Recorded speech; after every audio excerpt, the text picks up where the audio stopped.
IFM News. IFM News. IFM News. Lokal. Gudgutiguton tiliga ng mga barangay dagiti out of school youth nga agtultulo ya iti panagbasa dagitoy. Segona kaniliga ng mga barangay President Ryan Jan Pasco ay tinapalabas sa National Congress kat ditoy na tratara maipanggap iti literacy program. Kinunana, no adda iti pan nakabalid na katawana iti out of school youth gaputa na patag iti adal kang runaan karag iti ubinga. Inbinglay na dayto iti trabahuan na ti barangay nga agmonitora karag iti out of school youth tapno maallukoy dagitoy nga agtuloy nga agbasa gaputa adu dagiti tulong a maipaay kadakwada.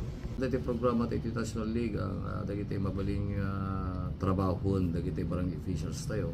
So tuloy iti barangay nga talaga. Dagiti kagawas tayo, di kapitan and all the members of the dagiti BBIs tayo, dapat na monitor tayo sa sinoda dagiti siyempre pagkapanalagtama dagiti talaga nga madigrigat.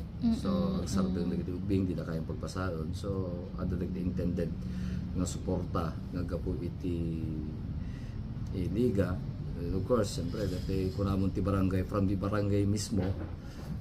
Dapat na dagiti may lokal nga punto para kanyada dagito yung bing.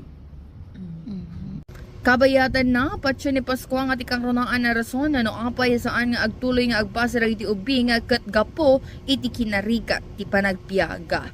Para iti IFM News, Idol Bernadette Toledo, Tatag, IFM.